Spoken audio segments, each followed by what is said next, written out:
ہو گئی، شور بڑھ گیا۔ کچھ لوگ کہنے لگے یہ معاملہ سنگین ہے، ابھی بات صرف گاؤں کی نہیں شہر کے دفتر تک جائے گی۔ احمد کو یہ خبر پہنچی، آواز کانپ رہی تھی۔ مجھے سچ بتائیں، میں نے بہانہ بنایا کہ پتہ نہیں وہ بھاگ گئی یا قیامت کی طرح آنکھوں میں آنسو آ گئے۔ احمد بیٹھ کر سجدے میں گر گیا۔ یہ تمہارے گھر کی عزت کا سوال ہے۔ اس نے فوراً ٹکٹ کٹایا۔ دل میں خوف تھا کہ گھر جا کر کیا دیکھنے کو ملے گا۔ اس نے ماں سے بات کی تو اس نے سچ کہہ دیا، تیری ماں نے ظلم کیا ہے۔ احمد کے دل پر پہاڑ ٹوٹ پڑا۔ اس نے کہا تو میں ماں کا سامنا کروں گا۔ فلائٹ کا دن قریب آ گیا۔ پردیس کی شام۔ اس کی آنکھوں سے نیند غائب ہو گئی۔ دعاؤں کے سائے میں چوپال میں پنچایت کا اجلاس بلایا گیا۔ لمبی چارپائیاں بچھ گئیں، بیچ میں ہانڈی رکھی گئی۔ سب کی نظریں مجھ پر رکی گئیں۔ کسی نے کہا یہ عورت قصوروار ہے، کوئی بولا وہ اپنی مرضی سے گئی ہے۔ پروین نے روتے ہوئے کہا بہو مظلوم ہے۔ ایک بزرگ نے مجھ سے پوچھا کیا تم نے اسے قید کیا تھا؟ میں نے انکار کیا۔ ان کا یہ سب سوچ ہے، افواہیں ہیں۔ اچانک ایک اور کھڑکی ہوئی اور کہا میں نے اس کی چیخیں سنی تھیں۔ بس پھر کہرام مچ گیا۔ فیصلہ دیا گیا کہ معاملہ پولیس کے حوالے کیا جائے۔ گاؤں والے سرگوشیاں کرتے رہے۔ کچھ نے کہا یہ خاندان برباد ہو گیا ہے، کچھ نے کہا سچ جلد سامنے آ جائے گا۔ سورج ڈھلنے لگا تو زمین سرخ ہو گئی، جیسے فضا میں بھی خوف گھل گیا ہو۔ پولیس نے چھت کے کمرے کی دوبارہ تفتیش کی۔ ایک کونے میں دوپٹے کا پھٹا ہوا ٹکڑا ابھی تازہ لگ رہا تھا۔ فرش پر عجیب سے پاؤں کے نشان تھے جو کمرے سے باہر کی طرف تھے۔ کھڑکی کے پاس کپڑوں کا ایک اور ٹکڑا لڑک رہا تھا، جسے کوئی باہر نکلنے کی کوشش میں زخمی ہو گیا ہو۔ اہلکاروں نے سب کچھ نوٹ کیا، تصویریں بنائیں۔ پروین نے چیخ کر کہا یہ ثبوت ہے کہ بچی اپنی مرضی سے نہیں گئی۔ میں نے نظر جھکا دی۔ جسانی خاموش کھڑی رہی۔ غور کرنے کو سینہ دہل گیا۔ گاؤں کے لوگ حیرت سے دیکھتے رہے۔ کوئی کہہ رہا تھا یہاں کوئی بڑی سازش ہے۔ پولیس نے کہا ہم حقیقت ضرور نکالیں گے۔ لیکن سوال یہ تھا کہ وہ کہاں گئی، کون لے گیا یا خود گئی؟ راز مزید گہرا ہو گیا، جیسے ہوا بھی اس راز کو ساتھ لیے درختوں کے پتوں میں سرسراہی رہی۔ اسی رات ایک اور موڑ آیا۔ پنچایت کے ایک بزرگ نے پولیس کو بتایا کہ پچھلی رات کسی نے جنگل کے راستے پر ایک لڑکی کو بھاگتے دیکھا تھا۔ پولیس نے اس جگہ جا کر معائنہ کیا تو مٹی پر خراشیں اور کپڑے کے ریشے تھے۔ ساتھ ہی ایک پرانی جوتی پائی گئی جو سعدیہ کی تھی۔ یہ خبر پھیلتے ہی گاؤں میں شور مچ گیا۔ کچھ لوگوں نے کہا وہ زندہ ہے اور بھاگ نکلی ہے، کچھ نے کہا نہیں اسے کسی نے اٹھا لیا ہے۔ افواہوں نے گاؤں کو ہلا دیا۔ بچے کھیلنا بھول گئے، عورتیں دروازے پر کھڑی تھیں، خوف چہرے پر سوار تھا۔ پولیس کی چھان بین، گاؤں کی سرگوشیاں، پنچایت کے فیصلے اور احمد کی بے بسی نے کہانی کو ایسے موڑ پر دھکیل دیا جہاں سے سچائی کا نکلنا اور بھی مشکل ہو گیا۔ احمد کا دل زور زور سے دھڑک رہا تھا۔ وہ سیدھا گاڑی لے کر گاؤں پہنچا۔ شہر میں داخل ہوا تو چاروں طرف سناٹا چھایا تھا، جیسے اس گھر پر کوئی آفت نازل ہو چکی ہو۔ میں نے بیٹے کو گلے لگانا چاہا مگر احمد نے پیچھے ہٹ کر سوال کیا امی سعدیہ کہاں ہے؟ میرے لب ہلنے کے باوجود الفاظ نہ نکلے۔ احمد کمرے میں گیا جہاں خون کے ابھی بھی سوکھے نشان چمک رہے تھے۔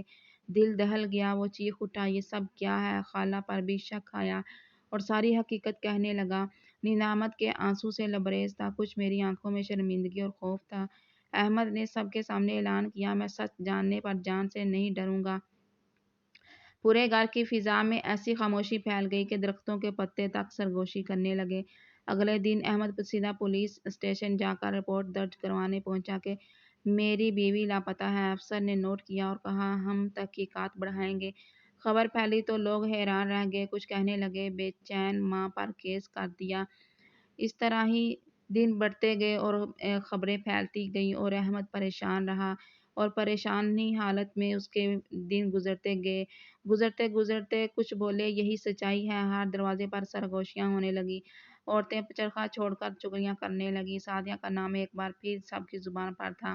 معاملات عدالت تک جا پہنچے۔ جج نے سخت لہجے میں کہا سب سچ بولیں۔ میں نے روتے ہوئے کہا میں بھی قصوروار ہوں۔ پروین نے گواہی دی۔ میں نے سر جھکا لیا۔ دیور پسینے پسینے ہو گیا۔ احمد عدالت میں کھڑا آنسو بہاتا رہا۔ جج نے پولیس کو مزید ثبوت لانے کا حکم دیا اور لوگ سرگوشیاں کرنے لگے۔ سعدیہ کی تصویر بطور ثبوت پیش کی گئی جیسے یہ معاملہ نظر انداز نہیں ہوگا۔ میں نے چادر سے آنسو پوچھتے احمد نے زور سے کہا میں اپنی بیوی کو ضرور ڈھونڈوں گا۔ عدالت ملتوی ہو گئی مگر باہر شور مچنے لگا، جیسے گاؤں کے دروازے اب انصاف کے نام پر ٹوٹنے کو ہیں۔ چند دن کے بعد گاؤں کی عورتوں نے احتجاج شروع کیا۔ نعرے لگنے لگے کہ بہو کے ساتھ انصاف ہونا چاہیے، مرد چوپال میں بحث کرتے رہے۔ امام مسجد کھڑا ہوا اور کہا ظلم برداشت نہیں ہوگا۔ عورتیں سعدیہ کے حق میں آواز اٹھاتی رہیں۔ بچے ہاتھوں میں پلے کارڈ لے کر کھڑے ہو گئے جن پر لکھا تھا بہو کو انصاف دو۔ میرا خاندان گھر کے کونے میں دب گیا، میرے رشتہ دار کونے میں چھپ گئے۔ جٹھانی باہر نکلنے سے ڈرنے لگی، دیور نے دروازے بند کر دیے۔ پروین سب کے سامنے رونے لگی، چیختی رہی کہ میری بچی واپس آؤ۔ اس کے چیخوں نے ماحول ہلا دیا۔ میڈیا والے کیمرے لے کر گاؤں تک پہنچ گئے۔ گاؤں کی کہانیاں پورے ملک میں نشر ہونے لگی۔ انسان اب معاملہ چھپنے والا نہیں تھا۔ اسی دوران پولیس نے اچانک ایک خبر سنائی کہ سعدیہ کو شہر میں دیکھا گیا ہے۔ قیامت کے دن جیسے امید کی کرن جاگی۔ مولوی صاحب نے فوراً سجدہ شکر ادا کیا۔ میری آنکھوں میں خوف کی لکیریں ابھر آئیں۔ پولیس نے کہا ہم جلد وہاں پہنچیں گے۔ سب نے کہا تو وہ زندہ ہے۔ عدالت کو خبر دی گئی اور میڈیا پر ہیڈ لائنز بن گئیں۔ گاؤں میں خوشی اور حیرت پھیل گئی۔ کہانی ایک نئے موڑ پر پہنچ گئی جہاں امید اور راز آمنے سامنے کھڑے تھے اور فیصلہ کسی بھی لمحے نکل سکتا تھا۔ یہ پورا دن جیسے کسی طوفان کا پیشہ خیمہ تھا۔ کچھ لوگ دعائیں کرتے رہے، کچھ بد دعائیں دیتے رہے۔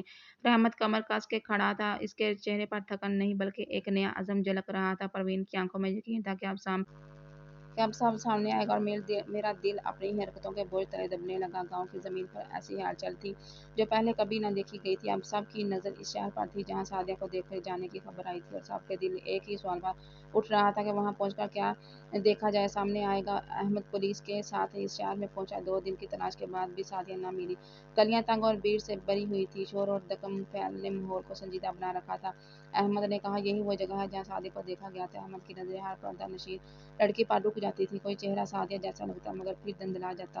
اچانک ایک دکان کے پاس ایک بچہ ہوا دوڑا، وہ بالکل ویسا ہی تھا جیسا سعدیہ کا بچپن تھا۔ احمد بے اختیار چیخ نکلا، پکار نکلا مگر منظر غائب ہو گیا۔ پولیس نے اسے سنبھالا۔ ہم غریب علاقوں کی طرف گئے۔ احمد نے سڑک پر بیٹھ کر ماتھا پکڑ لیا۔ خالہ پروین کے الفاظ یاد آئے کہ میری بچی معصوم ہے۔ آنکھوں میں نمی اتر آئی۔ شہر کی روشنی میں بھی اندھیرا محسوس ہو رہا تھا۔ پولیس نے ایک چھوٹے مکان کا دروازہ کھٹکھٹایا۔ اندر سے ایک بوڑھی عورت نکلی جس کی آنکھوں میں حیرانی اور خوف تھا۔ اس نے بتایا کل رات ایک زخمی لڑکی آئی تھی جس کے ہاتھوں پر خون اور آنکھوں میں خوف تھا۔ قیامت کی دھڑکن اور تیز ہوئی۔ عورت نے کہا وہ دوپٹہ باندھے رو رہی تھی اور پانی مانگ رہی تھی۔ پولیس نے پوچھا اب کہاں ہے؟ بوڑھی عورت بولی صبح کو یوسف لے گیا، میں پہچان نہ پا سکی کہ کون تھا۔ احمد نے زمین پر مکے مارے اور کہا میں اسے ڈھونڈوں گا چاہے زمین پھٹ جائے۔ پولیس نے نقشہ بنایا اور شہر بھر کی گلیوں میں سعدیہ کی تصویر کے پوسٹر لگائے گئے۔ احمد لوگوں کو تصویر دکھا دکھا کر پوچھتا رہا، کوئی جواب دیتا کوئی نہیں، بس حیرانی سے دیکھتے تھے۔ ہر گھڑی وہ اس کا نام لیتا مگر سعدیہ جیسے پرچھائی بن گئی تھی جسے سب سنتے تھے مگر کوئی دیکھتا نہ پاتا۔ ایک دن پولیس نے ثانی کے چہرے پر چھائی گھبراہٹ کو نوٹ کیا اور اسے لے جا کر سچ بتاؤ۔ اس نے اعتراف کیا کہ سعدیہ نے اسے مدد مانگی تھی۔ میں نے چونک کر کہا کیوں؟ اس نے کہا میں اسے بچانا چاہتی تھی۔ یہ خبر گاؤں میں پھیل گئی۔ سب کہنے لگے یہ تو اندرونی سازش ہے۔ احمد تک یہ خبر پہنچی تو اسے یقین ہو گیا کہ خاندان کے اندر ہی سازش ہے اور بغاوت چھپی ہوئی تھی۔ اس نے پنچایت میں سب کے سامنے اعلان کیا کہ سعدیہ اپنی مرضی سے نہیں بلکہ حالات نے اسے مجبور کیا۔ احمد نے سخت لہجے میں کہا میں بائی کو عدالت لے جاؤں گا اور اس الزام کی حقیقت ثابت کروں گا۔ میں اس وقت خاموش بیٹھی رہی جسے زبان بند ہو گئی۔ گاؤں میں غیبت اور افواہوں کا طوفان تھا اور لوگ سعدیہ کی عزت پر سوال کرنے لگے۔ قیامت سے ماحول میں بیوی کو ڈھونڈنا اور اس کی پاک دامنی ثابت کرنا احمد کی زندگی کا مقصد بن گیا۔ عدالت میں ایک نیا باب کھل گیا اور لوگوں کی تلاش پہلے سے زیادہ ضروری ہو گئی۔ پولیس کو شہر کے ایک اسپتال سے فون آیا اور دوسری طرف آواز آئی ایک زخمی لڑکی ہمارے پاس ہے، وہ اپنا نام نہیں بتاتی۔ احمد کے کان سنبھالنے نہ پائے، وہ دور کے ہسپتال پہنچا۔ بستر پر سفید چادر اوڑھے ایک لڑکی تھی جس کا چہرہ نقاب سے ڈھکا ہوا تھا۔